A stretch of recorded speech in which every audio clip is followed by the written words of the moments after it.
Let's pray. Heavenly Father, we worship you, we exalt you, we glorify your holy name. Thank you, Lord. You are the same God.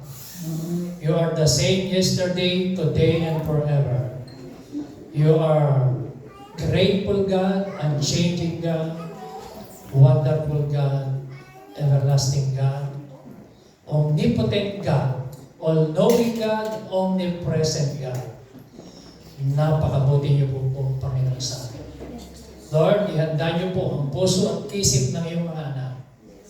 Sa pakikinig nila ng iyong salita, let the spirit of wisdom and revelation be upon them. Lagyan niyo po sila ng mga personal revelation habang nakikinig sila. Maraming pong salamat, pinupuri ka namin, niluluwalhati ka namin sa pangalan ni Jesus. Amen. Okay, pwede ko kayong makaupo sa presensya ng Panginoon. Mga kapatid, ang ating pong pinag-uusapan ay Mindset Matters. Sabihin natin, Mindset Matters. Mindset Matters. Okay, yan po yung ating tema. Pangalawang linggo po. So yun po hindi naka-attend last Sunday. Pakinggan nyo po at panoorin nyo po sa YouTube ni Pastora Joy at sa Church on the Rock page yung ating lesson. At tinuro ko po ay overcoming victim mentality. Yung tinuro ko last Sunday. At ngayon po, ang binigay ng Lord sa aking puso na mensahe, overcoming a grasshopper mentality. Amen. Lahat po ba kayo ay nakakita na ng grasshopper? Yes. Sino sa inyo ang hindi pa nakakakita ng grasshopper? Lahat po tayo, amen? Amen ho ba? Parang hindi. Lahat po ba tayo nakakita na ng grasshopper? Hindi po yung ating katabi, hindi grasshopper yan, ha? So, pero lahat tayo nakakita na. Okay, buksan ho natin ang ating Bible sa Numbers o mga bilang, chapter 13, verse 33. Ito po, ang istorya nito, mga kapatid, para ho, bago nating basahin, ang historical background ng Numbers chapter 13, 14, si Moises, pumili po siya ng 12 leaders para ho ipadala sa Canaan o yung tinatawag na Promised Land. Ang ito pong 12 leader na ito ay ang kanilang mission ay to explore o spying the Promised Land. Sabihin natin, spying the land. Spying the land. So mag-espiya sila, pag-aralan nila yung Canaan o yung tinatawag ng Promised Land, mga kapatid. So hindi po mga ordinaryong tao pinili, kundi 12 leaders. 12 leaders. Okay? At makikita nyo po sa verse 33, na dito ko po kinuha yung ating title. Sabi po diyan, there we saw the giants. The descendants of Anak came from the giants. So nakita nila sa pag-iispiya ng 12 leaders, ay nakita nila yung mga tao roon sa pinuntahan nila ay malalaki at mga higante ang itsura. At ito ang sinabi nila, and we were like grasshoppers. Sabi natin, grasshoppers. And we were like grasshoppers in our own sight. And so we were in their sight. Sabi nila, sa tingin namin, sa aming sarili, pansinin niyo po, take note, we were like grasshopper in our own sight. And so we were in their sight. Sa tingin nila, mukha kaming grasshopper, at sa tingin namin, mukha kaming grasshopper. Yun ang tingin nila sa sarili nila. So, nagliit yung tingin nila dahil po nakita nila yung mga tao sa Promised Land na kanilang in-explore ay mga higante, mga giant. So mga kapatid, ano ibig sabihin ng grasshopper mentality? Pag sinabi pong grasshopper mentality, ito po, grasshopper mentality is a mindset of fear, inferiority and insecurity. Ang tawag po dyan, grasshopper mentality. So pag sinabi pong grasshopper mentality is a sabihin natin, everybody, defeating and limiting perception. So pag sinabi pong grasshopper mentality is a mentality of fear, inferiority, and insecurity. So pag sinabi pong grasshopper mentality, ito po ay self-defeating and self-limiting perception we carry of ourselves and our abilities. Yan po ibig sabihin.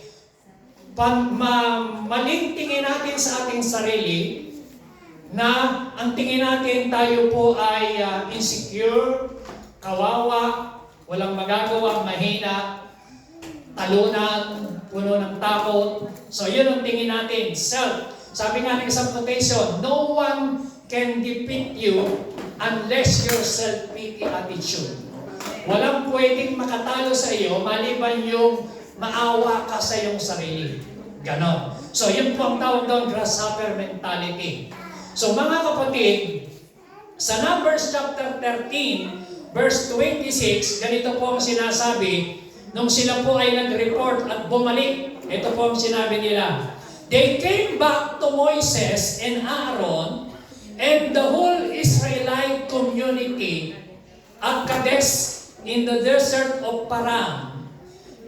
There they reported to them, to the whole assembly, and showed them the fruit of the land. So yung 12 spies, bumalik sila galing po ng promised land o Canaan. May dala-dala po silang bunga ng mga prutas, ng mga punong kahoy doon na malalaki. At ang sabi nila, sila po ganito ang kanilang report. So una, pag-usapan po natin, ano ba yung kanilang report na ibinigay kay Moises at kay Aaron. Verse 27, tandaan niyo po, ang kanilang mission is to explore the land, spying the land. Iyon ang kanilang mission.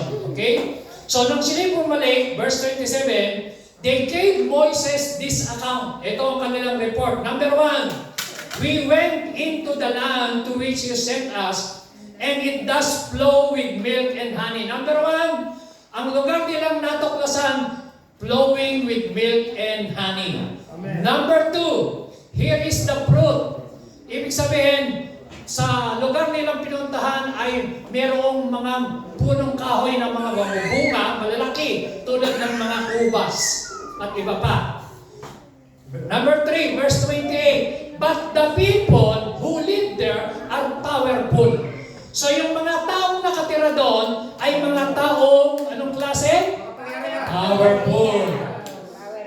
And the cities are fortified and very large. So yung cities na tinignan nila, naiikot ng mga matatag at magtitibay at matataas ng mga bakod. Very, sabi roon, fortified and very large.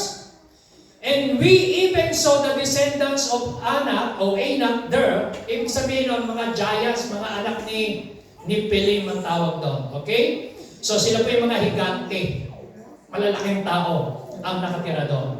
So ano po ang lesson makikita natin? Number 1, the land is fruitful. Number 2, flowing with milk and honey. But meron pong malaking red flag or nevertheless or negative report, yung 12 na pumunta ron, yung 10 negative. So yung 10, para ho tayo magkaroon ng illustration, kailangan ko po ng 10 tao na magbo-volunteer. 10. Sino ba yung 10? 10 people. Hali kayo, 10 people. Then, 10. Ito, 10 tao. Para mabilis tayo. Kailangan ko ng 2. Dito, 2. Ayan, 2 lang. Dito, 10. Para ho, wala ho kasi tayong screen, ayan, sila yung 10. 10. 10. Ayan, mga 10. Para maintindihan, makuha natin. Ayan. Ayan yung 10. Dalawa. Ayan. Talagang mga Diyos, huwag kalimto. So, ganito ho. Ilan na kayo? 2, 4, 6, 8, 10. Ayan. Mga kapatid. So, itong 10 na ito, itong 10, mga leaders po yan. At sila, leaders din. Mga leaders na pinili ng bawat tribo. Anong mission nyo? To spy the land. Sabi natin, spy the land. Anong mission? Spy the land. Mission nila. Ngayon, nung sila ho ay bumalik, naggaling po silang mag-report sa kanilang mission. Ito pong 10 na ito ang kanilang report. The land is fruitful, flowing with milk and honey. The people are strong. Ito report nila. The cities are large and fortified.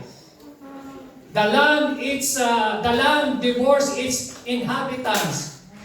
There we saw a giant. Nakita nila mga higante. We will like grasshopper in our own sight. Yun yung sabi ng 10. So, and we were like grasshopper in their sight. So, makikita niyo mga kapatid, itong 10, sila, kung tutuusin, mas marami sila sa 2, di ba? Yes. Tama? Yes. Pero itong 2, ang pangalan, so, binanggit ho rito, hindi ho binanggit yung pangalan ng 10 isa-isa, pero dito ho, binanggit sila si Joshua at si Caleb. Sabi natin, Joshua at Caleb. Okay. So si Joshua at saka si Caleb, sabi nila sa mga 10 nagre-report, hoy, tumahimik kayo, akyatin natin kasi kaya nating sakupin yun. Kaya natin, we will overcome it. Yun ang sabi nila sa kanila. Kasi po, itong 10, mga kapatid, yung 2 million na Israelites, na-influensahan nila sa kanilang negative report. Lahat ho sila, alam niyo po nangyari, yung 2 milyon na mga congregation, 2 million congregation community, dahil sa report nila, nag-iyakan. Nakikinig mo ba kayo? Amen! So, dahil sa report nitong 10, hindi ko, example lang sila, hindi ko sinasabing sila yung mga negative, ha? Hindi ko sinasabing sila yung mga grasshopper. No? Sa example lang, para makita nyo na sila ay nakararami, pero full of insecurity, full of fear, at saka ho, sila po ay mababa ang tingin nila, self-defeating mentality. So, meron po silang grasshopper mentality, yung 10, pero yung 2, sila po ay merong overcoming mentality. Sabi natin, overcomer mentality. So, yun ang sabi nila, we will overcome. Pasukin natin, we will overcome. Kaya natin. Limitaw na. Palakpan natin sila. Amen? Okay, sige, pwede na kayong makaupo. Gracias. Praise God, kailangan lang po ng tumayo kayo para maayos eh. Palakpan natin si Lord. Okay, yeah. Tapos na po tayo dyan. So, makikita niyo mga kapatid na ang Panginoon, ano lang. Hindi pa ayan. So, dito na po tayo. So, ang plan, yung report, doon muna tayo sa report. The land is fruitful, flowing with milk and honey.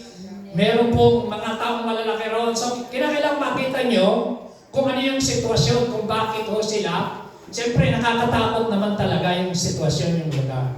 So, mga kapatid, yung 12, pare-pareho ho sila nang nakita. Tama po ba? Amen. Amin ho ba? Pare-pareho sila ng narating na lugar. Pareho lang. Yung nakita ho ng 10, yun din yung nakita ng 2 ni Joseph ni Caleb. Yun hong na-experience nila, yun din ang naranasan ni Joseph ni Caleb. So makikita nyo pareho lang. Okay? Pero ito ang makikita nyo na reaction, yung different. Sabi ng Numbers chapter 14 verse 1 and 2, after the Israelites heard the report from the 12 men who had explored Canaan, the people cried all night. Bakit sila umiyak? So number one reaction nila, sila po ay umiyak ng buong gabi. Lahat sila nakarinig. Imagine niyo po kung meron 2 million yung tao. Tapos buong gabi umiiyak. Di ba anong klaseng chorus yun? Puro iyakan. Puro humihiyaw sila dahil sa naapektuhan sila ng report nila. So mga kapatid, tandaan nyo, lahat ng mga negative report, may epekto yan sa buhay ng tao. Amen? Iyak sila. Pangalawa, so number 1, mourn. Number 2, mourning. It leads to mourning and to murmuring. Okay, verse 2. And complain to Moses and Aaron, we wish we had died in Egypt or somewhere out here in the desert. Sabi nila, sana nagreklamo sila, sana namatay na lang kami sa Ehipto kaya sa deserto along the way, kaysa makarating pa rito patungong promise land, namatay na lang daw sana sila. So sila po ano ginawa nila? Nagreklamo sila. Sabi natin, complain. Complain. Sige po, translation ng ginamit, murmuring. Sabi natin, murmuring. Okay. So yung kanilang pagmamurmuring na yun, ano ang nangyari? It leads, so number 1, mourning. Umiyak sila. Number 2, murmuring. And number 3, it leads to mutiny. Alam niyo nangyari? Gusto nilang pumili ng leader at bumalik sila sa Egypt, palitan si Moises. Okay? Tingnan niyo, sabi, verse 3, is the Lord leading us into Canaan just to have us killed and our women and children captured? We better off in Egypt. Basahin niyo verse 4, everybody. Then they said to one another, let's choose our own leader and go back. Tignan niyo mga kapatid. Dahil po sa bad report, negative report, na ginawa ng 10, gusto na nilang bumalik sa Egypt. So tandaan niyo po mga kapatid, ang ating Egypt, yung ating dating sanlibutan na pinanggalingan, ng hari ay si Paraon na nagsisimbolo po ng kaaway. So hinamo tayo ng Panginoon from Egypt going to Promised Land. Ibig sabihin, ang Promised Land hindi po sa heaven, ang Promised Land ay magkaroon ka ng isang buhay na ganap at nagtatagumpay. Amen? Amen. Yun ang ibig sabihin ng Promised Land. Maranasan mo, ang every pangako ng Panginoon o promises of God is a Promised Land. So tandaan niyo po yun. So pag sinabing Promised Land, yung mga pangako ng Diyos ay magkakaroon ng katuparan sa atin. So ano po ang epekto? Nagkaroon po sila ng mourning, number 2, murmuring, and number 3, mutiny. So gusto nilang pumili ng leader, it leads to rebellion, division. So alam niyo, ganyan po nangyayari mga kapatid. Yun yung epekto na naging reaction nila dahil po sa bad report. Okay? Okay. Yan po. The reaction according to the Numbers chapter 14 verse 1 to 4, tatlo. Moon, murmuring, murmur, and mutiny. Okay. Bilisan po natin. Ano ang resulta? Verse 26, and the Lord spoke to Moses and to Aaron, saying, how long shall this wicked congregation grumble against me? So tinawag ho ng Bible na kapag pala ang tao ay nagmamurmuring, sabi natin murmuring, kung nagre-reklamo, ang tawag doon ay wicked ng Bible. Tinawag ng Lord, sabi doon, sabi ng Panginoon, the Lord spoke to Moses. Sabi niya kay Moses, ang mga tao na ito, na mga mareklamo ang tawag sa kanila sa Bible ay wicked congregation. Ibig sabihin, wicked people. So, di po ba? Ganyan po kasi ang mga tao eh. Reklamo ng reklamo, pero negative ang lumalabas sa bibig. Ganun po sila. And sabi ng Bible, I have heard the grumblings of the people of Israel which they grumble against me.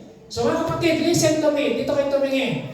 Pag pala ikaw ay nagre-reklamo sa kay Moises nagre-reklamo ka kay Aaron, nagre-reklamo ka sa iyong leader, nagre-reklamo ka against God.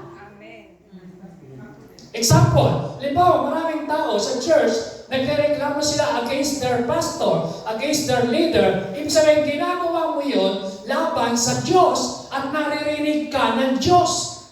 Verse 28, and say to them, as live, sabi niya, as I live, declares the Lord. Ito ang sinabi ng Lord, what you have said in my hearing, I will do to you. So lahat ng naririnig ko, na reklamo nyo, lahat ng mga negative words na lumalabas sa bibig nyo, na naririnig ko, sabi ng Panginoon, gagawin ko sa inyo. Kasi po, yung mga Israelita na, dahil sa reklamo nila, sabi nila, sana hindi na lang kami hinango sa Egypt, mamamatay lang din kami. Sana namatay na lang kami dito sa disyerto. Babalik na lang kami ron.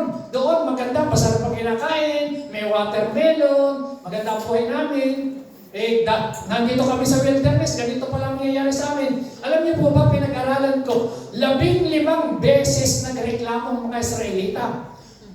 Wala silang makain, reklamo, nagbigay ng pagkain ng Lord. Wala silang mainom, nagpalabas ng tubig ang Panginoon sa disyerto. Yung tubig na dinanda nila, mapait. Nagreklamo kay Moses, nagpray si Moses, ginawa ng Lord na matamis. Si Moises, nag-asawa, nagreklamo sila. Sa kanapang-asawa ni Moises.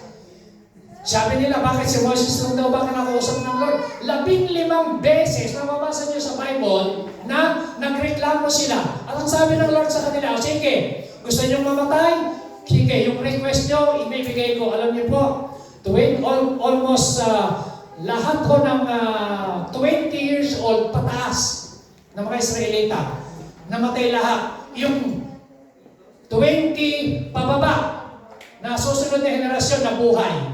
Pero yung 20 years old pataas, lahat nangamatay talaga sa Israel, sa disyerto. Walang nakarating sa promised land. Ang ibig sabihin, yung request nila, yung mga negative words, yung mga salitang pangit na sinasabi nila, tinugulan lang, nangyari sa kanila, patay silang lahat sa disyerto.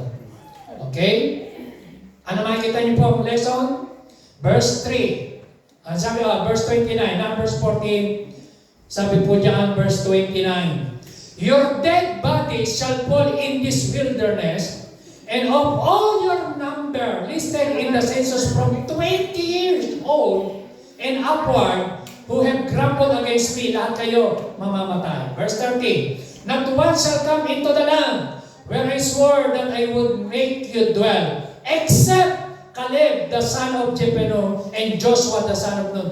So lahat po sila, mga kapatid, imagine, lahat sila, yung 10, hindi nakapasok sa promised land, lahat ng mga na-influensahan nila sa kanilang negative report, hindi sila nakapasok sa promised land, except si Joshua at si Caleb.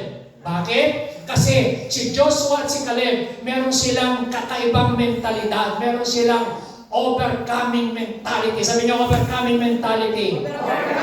Si Joshua at si Caleb, meron siyang possessing mentality. Sabi niyo, possessing mentality.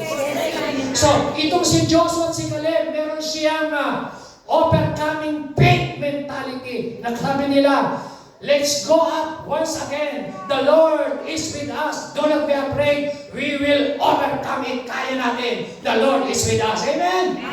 So, ito pong si Joshua at si Caleb, pero yung 10 at saka yung kanyang mga na-influensahan, lahat sila namatay na lahat sa ilang dahil po sa kanilang negative report. Amen. Pero ang sabi ng verse 31, but you, little one, ang sabi niyan, who you said would become a prey, I will bring in, and they shall know the land that you have rejected. Alam niyo nakapasok? Yung susunod na generation, sa panahon ni Joshua, na pinamanahan niya, silang lahat ang nakapasok sa promised land. Amen. Amen? Amen. Amen? So mga kapatid, kaya kung pinakikita ng Bible na yung palang lesson number 1, yung reklamo, delikado. Kinakain ng mga ahas sa wilderness. Wala namang reklamador dito, lahat naman dito mababait eh. Pero kasi may mga taong mariklamo, di ba? Puro, ayaw ko sa church kasi ganito. Puro reklamo, puro negative ang nakikita. Hindi nakikita yung positive. Hindi nakikita yung magandang bagay, mga kapatid. Okay? So ang sabi po ng verse 32, "But as for you, your dead bodies shall fall in this wilderness." Verse 33, "And your children shall be shepherded in the wilderness 40 years, and shall suffer for your faithlessness." Sabi niyo, faithlessness. Faithlessness. So nagsuffer sa kanila nagsuffer sila because of their faithlessness. Dahil wala silang faith. Amen ba? Amen. So ang dahilan, kaya sila nagsuffer dahil sa kanilang walang pananampalataya. Kakulangan ng pananampalataya. So itong si Joshua at si Caleb, meron silang overcoming faith.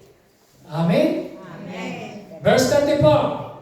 "According to the number of the days in which you spied out the land, 40 days a year, for each day you shall bear your iniquity. 40 years, and you shall know my displeasure." Verse 35. "I, the Lord, have spoken. Surely, this will I do to all this wicked congregation who are gathered together against me. In this wilderness, they shall come to a full end, and they shall die." Silang lahat namatay. Kasi dahil sa kanilang reklamo. So mga kapatid, ano makikita niyo pong lesson? Sabi diyan, Romans 15 verse 4. "For everything that was written in the past was written to teach us." So lahat po, mga kapatid, na mababasa niyo sa Bible, sa Old Testament, are you listening? Amen. Ito po kayo, makinig kayo. Hindi po ako ngayon pa lang ako papasok sa talagang sermon. Introduction lang yun. Amen? Amen. So, gusto ko maintindihan nyo. Sabi niya, "For everything that was written in the past," anong dahilan? To teach us. Sabi niya, to teach us. Teach us. So, lahat po pala ng mababasa nyo sa Bible, sa Old Testament, mga istorya, mga pangyayari, mga kapatid, ang lesson is to teach us. Amen? Sino ang handang matuto ngayon? Amen. Taas ang kamay. Everybody. So, sabi ng Bible, so that through endurance and the encouragement of the Scripture, we might have hope. 1 Corinthians 10, verse 10 to 11. Ang tinutukoy po dyan, yung mga pinag-usapan natin kanina, yung mga Israelitang namatay sa wilderness. Sabi po rito, "We must not complain, as some of them did, and they were destroyed by the angel of death." Verse 11, dahil sa kanilang reklamo. Tingnan niyo po, New Testament na po tayo ha. Ang tinutukoy, yung mga Israelita na nagreklamo sa Old Testament, na nag-spy sila sa Promised Land. Verse 11, "All these things happened to them as example for others." So nangyari yan, example para sa atin. "And they were written down as a warning for us. For we live at a time when the end is about to come." So yung pong nangyari sa kanila sa Old Testament, para ko tayo turuan at bigyan ng warning na huwag na natin silang gayahin sa buhay natin sa panahon ngayon. Amen? Amen ho ba? Ready na ho ba kayo? So number 1, the effects of grasshopper mentality in our lives. Number 1, ano po ang mga epekto kapag ka nagkaroon ka ng tinatawag na sabi yung grasshopper mentality? Everybody, isa pa. Grasshopper mentality. Okay, number 1, ano po sabi nila? We cannot attack these people. They are stronger than we are. And they spread among the Israelites bad report. Sabi niya, bad report. About the land and they had explored. They said, the land we explored, devoured dogs living in. All the people we saw there are great size. Number 1, grasshopper mentality, mga kapatid, will cause you to focus on your weaknesses instead of your strength. Amen? Amen? Ang grasshopper mentality, sa halip na mag-focus ka sa lakas na ibinigay sa iyo ng Diyos, napopokus ka sa iyong mga kahinaan, sa iyong mga kakulangan, sa iyong mga kawalan. So, iyan po, grasshopper mentality will cause you to focus on your weaknesses. Kaya ang tingin nila, sabi nila sa sarili nila, mukha kaming grasshopper. Sila mukhang mga higante ang lalaki nila. Sa tingin nila, mukha kaming tipaklong. So, pero ang sinasabi ng Bible, mga kapatid, greater is He that is in you than Satan that is in the world. Amen? Greater is He, si Jesus Christ. Greater is the Holy Spirit that is in you than sickness that is in the world. So, greater is healing that is in you than sickness that is in the world. Amen. Amen? Greater is He, ang Panginoon na nasa sa iyo. So, dapat makita mo na magkaroon ka ng I can do all things through Christ who gives me strength. Sabi niyo, I can do all things. Dapat magkaroon tayo ng I can do all things mentality. Sabi natin, I can do all things mentality. Ang problema nila, sabi niya, we can. So, ang 10 espiya, ang kanilang mentalidad, weekend mentality. Hindi ko kaya, wala akong magagawa. Di ba ganyan tayo kung minsan mag-a-apply lang ng trabaho, hindi ko kaya, mahihain ako, wala akong pinag-aralan. Ikaw nga mag-opening prayer, hindi ko kaya, nanginginig, hindi ko kaya. Ikaw nga mag-scripture reading, hindi ko kaya. I can. Pero ano sabi ng Philippians chapter 4, verse 13, you can do all things through Christ who give you strength. Amen. So, ang pinapakita mga kapatid, kapag meron kang grasshopper mentality, nakapokus ka sa iyong kahinaan. Hindi kasi ako nag-aaral, hindi ako matalino, hindi ako marunong mag-English, hindi ako marunong magbasa, hindi ako, sa aming magkakapatid, ako mahirap. Kasalanan ng tatay at nanay ko kasi ganito, mahihayin ako. So mga kapatid, nakapokus ka sa iyong kahinaan. Tingnan mo na ikaw ay malakas at ikaw ay anak ng Diyos. You are special to God. Pinili ka ng Panginoon. You are strong in the Lord. Amen? Sabi mo, I'm strong in the Lord. I am strong in the Lord. Sabi mo, I am overcomer. So pagka meron kang grasshopper mentality, nakatingin ka sa iyong kahinaan, hindi sa iyong kalakasan. Amen? Number 2, pag meron kang grasshopper mentality, it will cause you to focus on your inabilities rather than God's ability. Nakapokus ka sa hindi mo kaya, sa halip na mag-focus ka sa kaya ng gagawin ng Diyos. Ano sabi ng 10? Hindi natin kaya. Kaya sila, puro negative, nag-iiyakan sila magdamag. Pero yung dalawa, si Joshua at si Caleb, sabi nila, let's go. Sabi niyo, let's go. Let's go. Alam niyo po, ang mga Kristiyano na walang grasshopper mentality, palaging, let's go up. Let's do it. Amen. Amen. Pero yung may grasshopper mentality, no, I can't. Hindi ko kaya. Sa mga kapatid, kapag ka naintindihan mo, ang Holy Spirit nasa iyo. Una, the Holy Spirit is in you. Pangalawa, you have the Word of God. Pangatlo, meron kang mga pastor o mga leaders na nagbibigay sa iyo ng advice, ng counsel. Pang-apat, pwede kang makinig sa Holy Spirit, magbigay ng direction.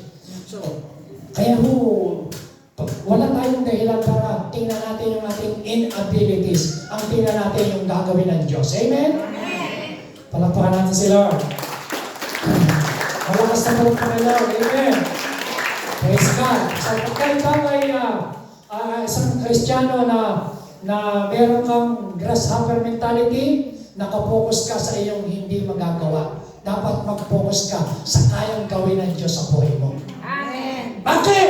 Sabi ng Bible, to those who believe, all things are possible. With man, this is impossible, but not with God. So sa tingin mo, di mo kaya. Yes, talaga naman natin hindi natin pero ang Diyos kaya niyang gawin para sa atin. Palakpakan natin sila. Number 3. Okay pa ba kayo? Lahat ng inaantok, sumigaw ng amen. Wala naman.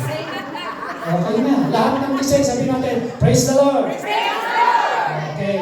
Number 3. Ang sabi diyan, grasshopper mentality will cause you to be negative in the praise of yourself, even in the midst of positive facts or opportunity. Alam niyo mga kapatid ko, minsan, kapag ikaw ay mayroong grasshopper mentality, ang tingin mo sa sarili mo, sa halip na yung bang opportunity, ang mukha ko ni Joshua at ni Caleb, at saka yung 10, tanong, pare-pareho sila ng naispuya ng puntahan. Pare-pareho silang nakita. Alam mo yung difference ng dalawa, yung kanilang mentality. Nakikinig ba kayo? So, hindi ibig sabihin ng majority, tamang lahat. Mas marami sila, 10, pero hindi nakapasok sa promised land. Okay ba kayo? Pero yung dalawa, si Diyos at si Caleb, kukunti, sinamahan ng Diyos. Amen. So, hindi ibig sabihin majority, tama. Ang tama, kahit dalawa ka di isa, kapag ang Diyos ang kasama mo, tagumpay ka. Palakpakan natin si Lord. Amen?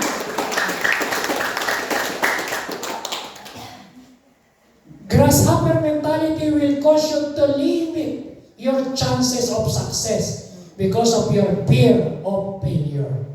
Alam niyo, pag meron grasshopper mentality, nalilimitahan yung gagawin ng Diyos sa buhay mo.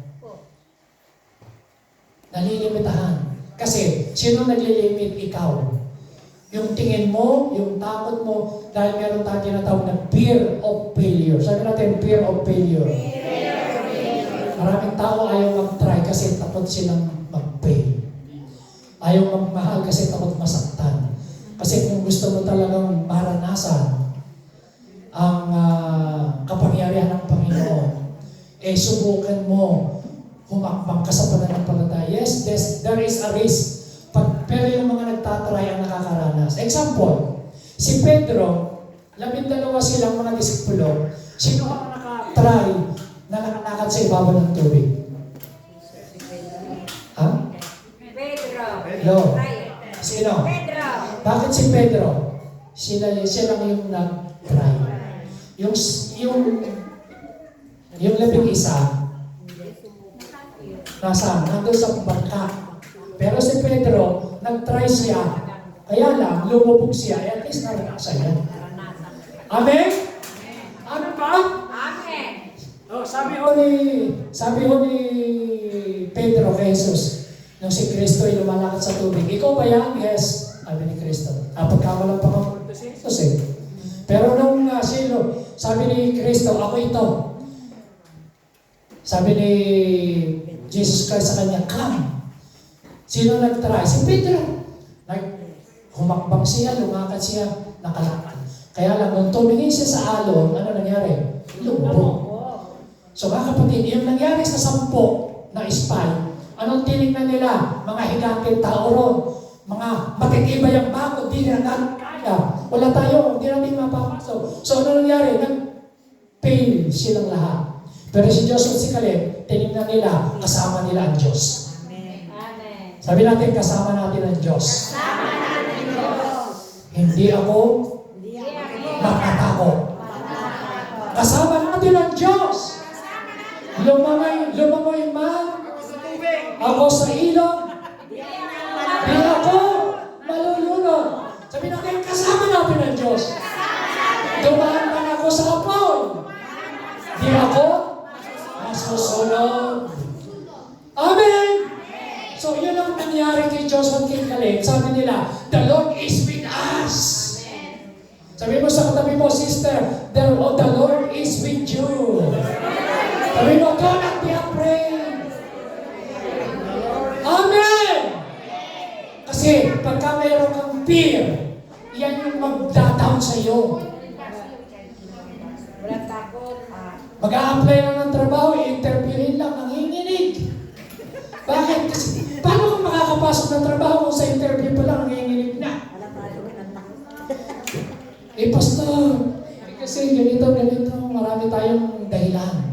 So mga kapatid, yung tsansa ng katagumpayan, sana nakuha mo. Pero dahil sa takot, meron tayong fear. Alam niyo, maraming tao na maraming kinatatakutan. Ano ba yung kinatatakutan natin? Na dapat nating i-overcome. Kung minsan, kung ano yung kinatatakutan mo, dapat i-overcome mo yun. At doon mo makikita, kasama mo ang Diyos, may gagawin ng Diyos. Sabi ng Bible, but God did not give us the spirit of fear, but power. Sabi niya, power. Self-discipline and sound mind. Alam niyo po, hindi tayo binigyan ng espiritu ng takot. Ang takot galing kay Satanas. Kaya po, kinakailangan pagtagumpayan natin ng takot. Faith over fear. Sabi niyo, faith over fear. Magkaroon tayo ng pananampalataya laban sa mga kinatatakutan natin. Amen? Pagkakuha natin si Lord para tayo makapasok sa promised land.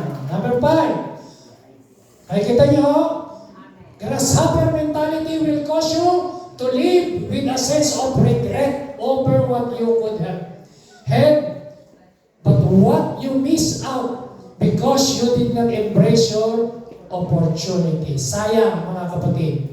So kaya ho, anong gagawin natin? Number 1, key is to overcome grasshopper mentalities. Anong mga susi? Para ma-overcome natin yung grasshopper mentality na yan. Anong sabi ng Bible? Basahin niyo po, everybody. Then Caleb quieted the people before Moses and said, everybody, lakas, let us go up at once and take possession, for we are well able to overcome it.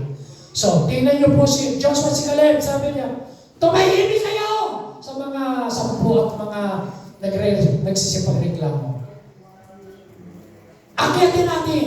Kaya natin. Bakit? Kasi ang Diyos sumasa atin. Amen. Sabi niya, we are able to overcome it. Ano makikita niyo? Si Joshua, si Caleb, meron siyang possessing mentality. Sabi niyo, possessing mentality. Sabi niyo, overcoming mentality. Yan ang difference, mga kapatid. Yan ang difference. So, pwede ngayon napapakinggan mo yung mensahe na ito, pero dapat ma-overcome natin. So, number 1, identify the root of your self-image or false identity. So, mga kapatid, maraming Kristiyano, kaya hindi nagtatagumpay, meron silang false identity. Sabi niyo, false identity. False identity. Yung maling tingin sa kanyang sarili. Huwag mong tingnan yung sarili mo sa tingin mo. Tingnan mo yung sarili mo sa tingin ng Diyos sa iyo. Amen. Amen? Amen. Who you are in Christ. What you can do through Christ and what you can have in Christ. Tingnan mo kung ano yung tingin ng Diyos sa iyo, hindi yung tingin mo sa sarili mo. Kasi pag tinignan mo yung sarili mo sa sarili mong tingin, ang makikita mo, mukha kang grasshopper. Pero hindi ka naman grasshopper, ikaw ay anak ng Diyos. Sabi niyo, I am a child of God. Sabi mo, I am a daughter of God. Sabi mo, I am a chosen by the Lord.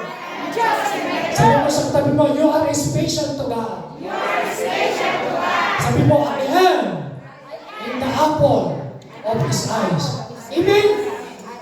You are wonderfully made by God, kapatid. So, pagkatingin mo sa sarili mo, yung identity mo, yung nakaraan mo, yung buhay mo, mga kapatid, maaawa ka sa sarili mo. Ganyan ako nung araw. Mahihayin ako, takot ako, matatakotin ako, dumo ako.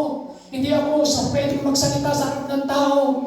Magtatago ako sa likod ng palda ng nanay ko. Sa aming magkakapatid, lagi kong katawiran, ay, hindi naman kasi ako nakatapos, ganyan ng ganito. Hindi siguro ako magagamit ng Lord. Pero nung naintindihan ko, nagbasa ko ng Bible, kung anong sinasabi ng Diyos, sinimula kong paniwalaan, ako'y anak ng Diyos, ako'y mananagumpay, ako'y pinili ng Panginoon, ako'y gagamitin ng Diyos. I am the light of the world, I am the son of the earth, I am living my faith. Nung pinaniwalaan ko ang mga pangako ng Diyos, ikinilim ko, nagbago self-identity, self-image. Amen? Pero pag tinignan mo yung sarili mo sa sinasabi ng tao sa inyo, yung tao na yan, pangit yan, yung tao na yan, hindi nag-aaral yan, yung tao na yan, mga kapatid, you are not defined but by what the people said, you are defined by the Word of God says. Amen? Hindi ka, dapat naintindihan mo kung anong sinabi ng Diyos, ng salita ng Diyos, ikaw yun. Sabi niya, hindi matatanggap sa trabaho yan kasi mataba. Kahit mataba ka, full of wisdom ka naman, anak ka ng Diyos. Amen? Matatanggap ka sa trabaho dahil you are wonderfully made by God. Sabi niyo, I am wonderfully made by God.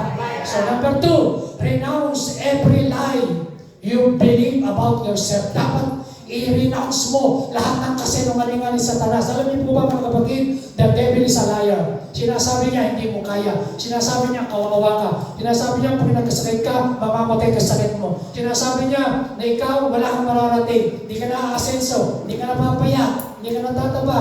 Hindi ka na mabago. Hindi ka na makakaipon. Walang nangyayari sa buhay mo. Hindi ka na makakapag-asawa. Tatanda kang dalaga.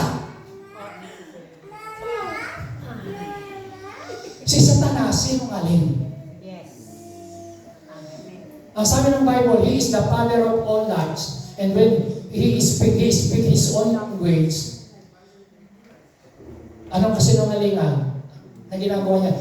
Kapaligtaran ng katotohanan. Pag sinabi ng Word of God na ikaw ay magaling na, sabi niya, hindi ka nagawa.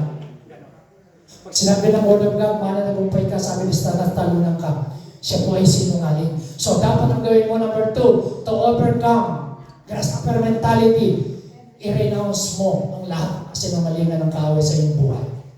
Amen? Amen. Number 3, feed your faith with daily affirmation of God's promises. Kailangan, pakainin mo ang iyong pananampalataya ng Word of God. Amen. Amen. Amen ba? Hindi ko na ho patataasin ang kamay at tatanungin kung sino nagpasa ng Bible kaninang umaga. Amen. Sino nagpasa ng Facebook kaninang umaga? Amen din. Amen. Siguro yun meron. Pero mga kapatid, Unahin mo na ang word ka. feed, sabi nyo, feed your faith with daily affirmation of God's promises. Alam niyo, maraming nagtuturo, there are 8,000 promises na Bible. I-imagine, yung nga lang pong protocol sa takot, sa Bible ho, merong 365 verses about fear. Kung ikaw may takot, everyday kumuha ka lang ng isa, magtatagumpay ka sa takot. I-meditate mo yun. So sabihin mo sa tabi mo, feed your faith with God's promises. Sige, sabihin mo sa tabi mo, sister, feed your faith with God's promises. Kainin mo! Alam nyo, kung ano yung pinakakain mo, siyang lumalakas at nagiging strong. Amen? Amen. Pag ikaw ay nagdududa at nakarinig ka ng mga taong mga balita ay puro pagdududa, mga pangit, pinipit mo yung sarili mo ng pagdududa. So, kung gusto mo ikaw ay maging strong in yung faith, feed yourself ng mga promises ng mga Word of God. Araw-araw, pagising mo sa umaga, bago ka magbukas ng Facebook, ng TikTok, ng Instagram, ng Yahoo, buksan mo muna ang Word of God. Feed your soul with the Word of God. Sabi ng Bible, man shall not live by bread alone, but by every word. Amen! Pagpapagalan natin si Lord. Feed. Amen! Amen ba? Pakainin natin ang ating mga kaluluwa ng Word of God. Pag pumupunta kayo sa salita, alam niyo, sa palagay niyo, ano mangyayari sa tao kung minsan lang kumain sa isang linggo? Mahina. Panghina. Papayat? Oo, oy. Ano mangyayari kapag ang tayo kumain minsan sa isang linggo? Ano mangyayari? Manghihina, pwedeng magkasakit. Alam niyo ba, mga kapatid, makinig kayo. Maraming Kristiyano, kaya nanghihina spiritually, kumakain lang sila tuwing Sunday. Hindi yung pagkain literal tinutukoy ko, ha? Kumakain lang sila ng Word of God kapag Sunday. Pero Monday to Saturday, fasting sila sa Word of God. Hindi nagbabasa ng Word of God. Hindi nakikinig. Sabi mo sa tabi mo, parang hindi ko na itutuloy. Parang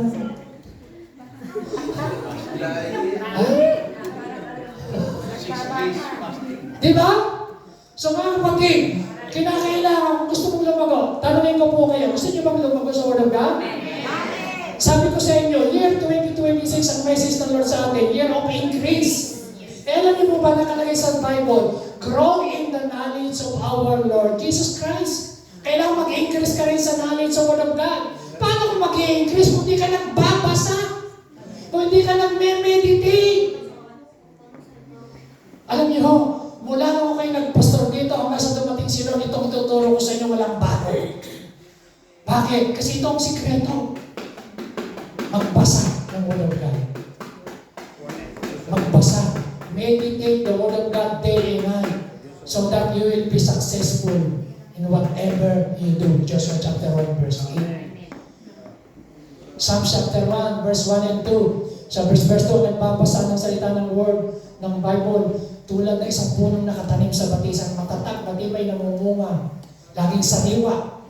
So mga kapatid, ini-encourage ko po kayong magbasa tayo ng Word of God. Amen! Amen. Sino ko ba ang mangangako kay Lord? Di sa akin. Nasabing, Pastor, pag-uwi ko, papaguhin ko ng grasshopper mentality. Magbabasa na ako, pakakainin ko. Taas ang kamay. Amen. Yung ayaw magtaas, ayaw pa. Talagang pastel pa rin. Gusto ba natin? Nangako kayo kay Lord, di sa akin. Amen? Amen ba? Praise God. Number 4, replace negative self-talk with positive. Alam niyo yung mga negative self-talk? Yung palagi kang negative na yung salita. Yung bang, pag may pinagawa ka, hindi pa nagtatry, ang kasabihan agad, hindi kaya. Hindi pa naman nagtatry. Agad, hindi kaya. Negative, sabi niyo, negative. Negative. Sabi niyo, replace negative self-talk with positive. Palitan mo ng Word of God ang mga negatibong kaisipan. Amen? Amen. Number 5, fill your life with what builds you up. Fill. Wrong spelling. Sorry. Fill your life with what builds you up. Punuin mo ang iyong sarili ng nakakapagpalakas, nakakapagpatibay sa iyo. Pumunta ka sa kung saan tatatag ang iyong pananampalataya. Amen. Pumunta ka kung saan makaka-encourage sa iyong vision, plano, direksyon, wisdom. Doon ka pumunta. Huwag kang pumunta sa mga lugar na manghihina ang iyong faith, na itadaw ng iyong faith. Kailangan, fill your life, punuin mo ang buhay mo ng mga mapapakinggan mo sa YouTube ng mga mensahe na kung saan na-encourage ka, na may motivate ka, nagkakaroon ka ng wisdom. Amen?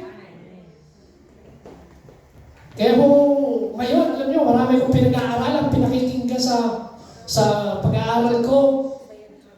Marami kong pinag-aaralan at nakikita ko na napakarami ko pa ho palang hindi natututuhan at hindi alam. So, kailangan ko pang mag-increase ang aking wisdom. Wisdom. Sabi natin, wisdom. Alam niyo ba, ang problema natin di pera, ang kulang natin, wisdom. Yung iba, maraming pera, pero kulang ng wisdom. How to save your money, how to invest your money, how to handle your money. Pero may pera, lumalabas lang, walang nangyayari. Ang kulang, wisdom. Wisdom. Alam niyo, lahat na namin mismanage natin, pwedeng mawala. Example, si Adam, na mismanage niya yung Garden of Eden, nawala sa kanilang Garden of Eden. Si Saul, king siya, na mismanage niya yung kanyang posisyon, nawala sa kanyang posisyon. Mga kapatid, pagka na-mismanage mo, ang problema natin, mismanagement ng ating time, mismanagement ng ating treasure, mismanagement ng ating talent. Pagka mismanagement ang problema natin, hindi ho tayo lalago. So, kailangan mag-increase ang ating wisdom, mag-increase ang ating knowledge, mag-increase tayo. Lumakas ka, build your life punuin mo yung sarili mo, magbasa ka, mag-aral ka. Ang alam niyo po, pag nagbukas ka ng ng YouTube, napakaraming mga nagtuturo. Huwag lang kayong papasok sa mga scammers, ha? Dahil maraming mga scammers, mga loloko. Pero pwede kong magkaroon ng wisdom, pwede mong i-research kung totoo o hindi. Amen?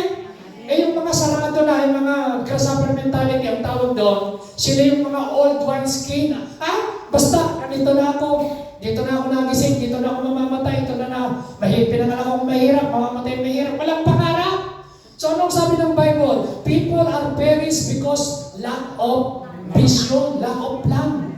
Alam niyo po ba mga kapatid, the greatest tragedy in life is not death. The greatest tragedy in life is not ikaw ay nag-pain. The greatest tragedy in life is life without purpose. Life without vision. Life without plan.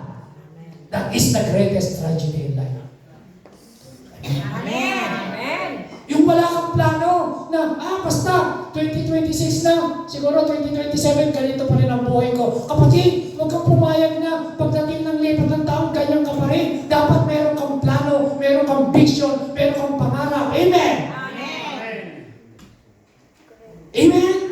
Ang Diyos na, ang ganda ng pangarap, ng plano sa atin. Sabi niya, I allow no plans to prosper you, not to harm you, but to give you hope in the future. Jeremiah 29:11. Ang ganda ng plano niya, pero kailangan meron tayong plano rin sa buhay natin. Plano sa anak, plano sa pamilya, plano sa pag-aaral. Alam niyo mga kapatid, dapat may plano ka sa iyong spiritual life. Hindi dapat ka nasisya na, basta ako nakikinig na lang kay pastor, okay na yun. No! Kailangan mag-grow ka. Kailangan dumating yung time, gamitin ka ng Panginoon, pagkamit ka kay Lord. Amen? Amen. Amen? Hindi yung, okay na ito, basta makikinig na lang ako. Hanggang sa dumating si Lord. Hindi masama, kaya lang, hindi ganyan ang plano ng Diyos sa atin. Ang plano ng Diyos sa atin, tayo po ay mag-excel. Itong year 2026, the year of increase, year of destiny. Yung mga destiny natin dapat marating natin. Tandaan niyo po, the greatest tragedy in life is not death. Hindi yung nangyari yung pagdaan sa tren na yun. The greatest tragedy in life without purpose. Hindi mo alam kung bakit ka nandyan at nabubuhay. Dapat, itong taon na ito, malaman mo, ano ba talaga purpose ng Diyos sa buhay mo? At yung purpose na yun, pag nalaman mo, pag-amit tayo sa pagpalampakan natin sila. Amen? Mga kapatid, dito po ako magtatapos. You are not grasshopper. You are eagle. Hindi ka hinyaling-tulad ng Panginoon sa tipaklong. Ang mga Kristiyano ay hinyaling-tulad sa isang agila. Amen ba? Tayo lahat ay tumayo. Tingnan niyo po. Ang sabi ng Bible, yan ang Kristiyano. But those, basahin niyo, but those who trust in the Lord for help will find their strength in you.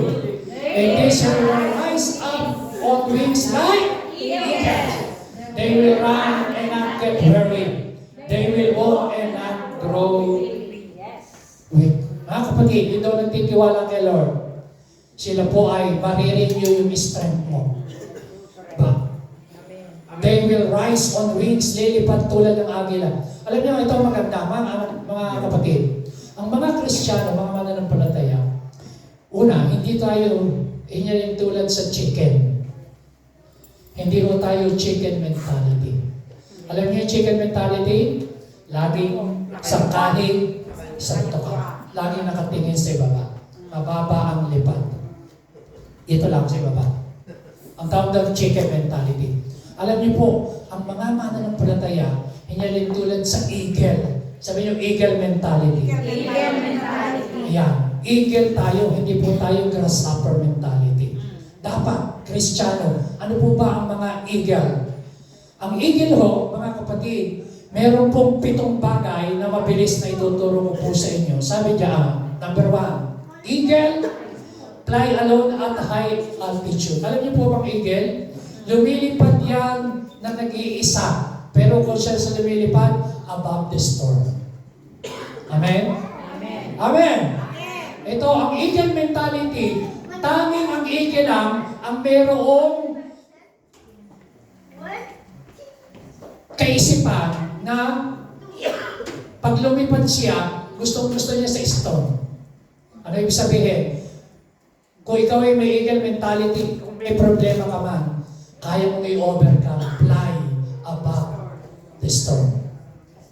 Because you are eagle, you are not grasshopper, you are not chicken. Amen! Amen. Number 2, eagles have a powerful vision. Alam niyo yung eagle, pagkukunan doon sa taas, 3 miles. 3 miles, yung vision niya, kitang-kita niya yung lalagay niya sa ibaba, 3 miles. Ganon, katindi yung vision ng eagle. So mga kapatid, hindi ka grasshopper, hindi ka chicken, you are eagle, dapat meron kang vision. Ano ang vision mo this coming 2027? Ano ang vision mo this year? Ano ang vision mo sa iyong pamilya? Ano ang vision mo sa sarili mo? Ganyan na lang.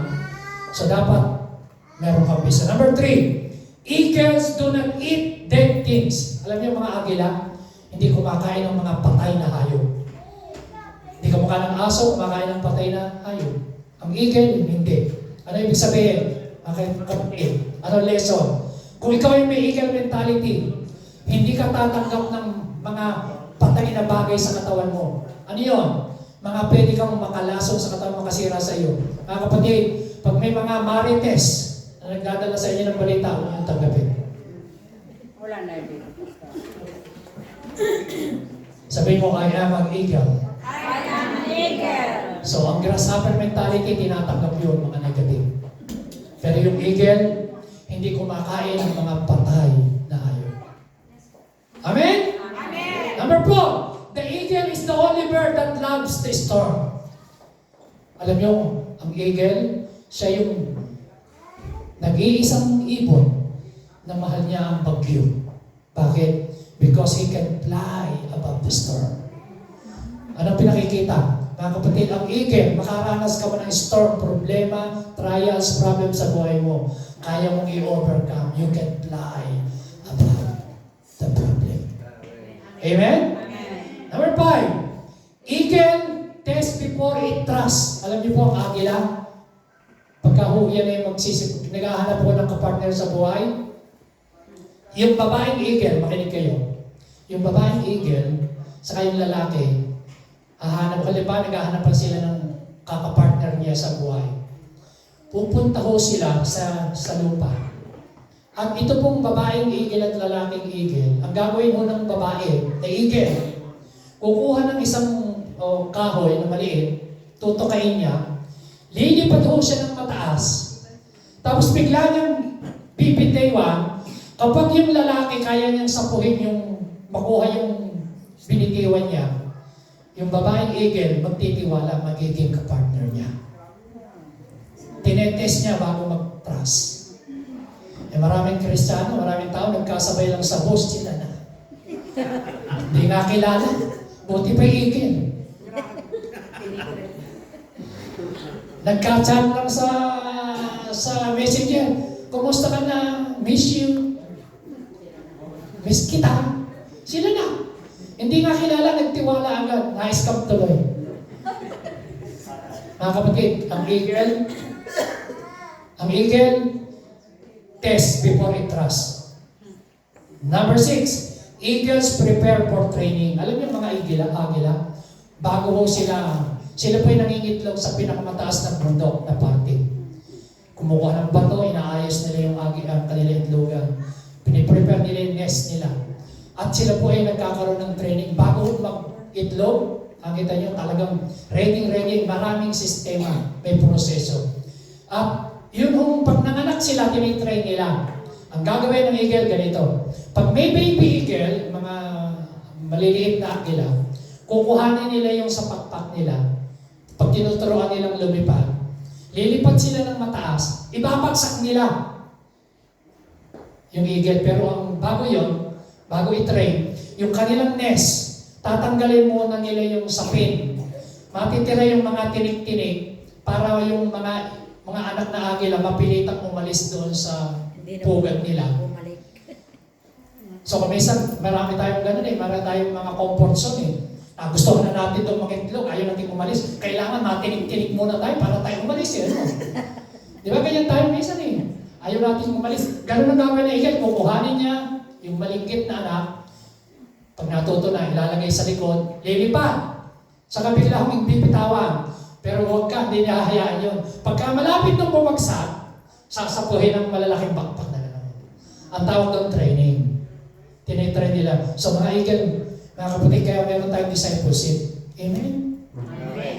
Kailangan natin ng cell group. Kailangan natin ng training. Training is my lovely upper. Amen ba? Amen. Okay, yung ayaw magpa-train, baguhin na natin. Kailangan magkaroon tayo ng eagle mentality. Mga grasshopper mentality, yung ayaw magpa-train. Okay, last.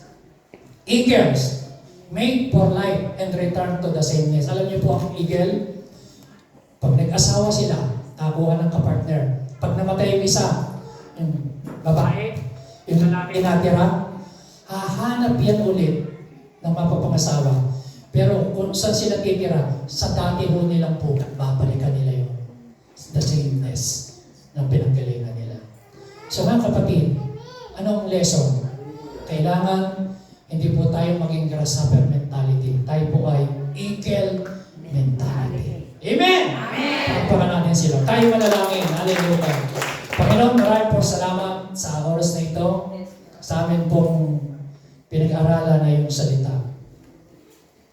Alam ko may tinuro ka sa amin. Lahat ng iyong mga anak, ano man ang kanilang mga pinagdadaanan, Lord, we will overcome it. Kaya namin pagtagumpayan. Dahil sabi mo sa iyong salita, by faith, kami magtatagumpay. Kung sino man sa inyo ang mayroong kailangan ng trabaho, kung sino man sa inyo ang mayroong dinaramdam, sakit karamdaman, kung sino man sa inyo ngayon ang dumadanas ng mga trials, difficulties, ni-encourage ko kayo, sabi ng Word of God, they that wait upon the Lord shall renew their strength.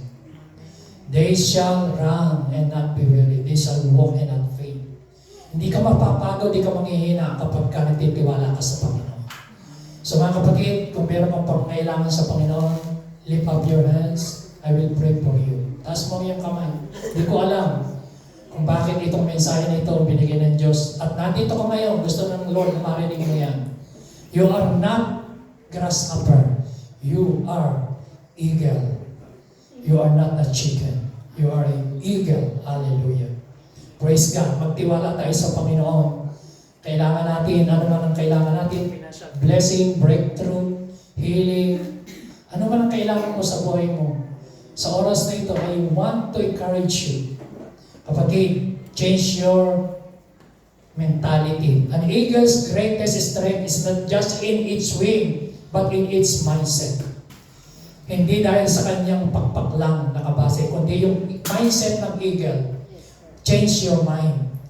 Change. If you want to change your life, change the way you think. Baguhin natin yung paraan natin ng pag-iisip. Hallelujah. I want to pray for you. Lord, lahat ng iyong mga anak, nakarinig ng iyong salita. Pag-alis namin sa lugar na ito, iniiwanan na namin ang mga chicken mentality, grasshopper mentality, victim mindset mentality. Lord, dinadalayan ko po lahat ng iyong mga anak. Idinideklara ko sa pangalan ni Jesus ang iyong salita. Sila ay mga pinili mo. Sila ay mga anak mo. Idinideklara ko in the name of Jesus, they are more than conqueror in Christ. Full of faith, full of wisdom, full of knowledge.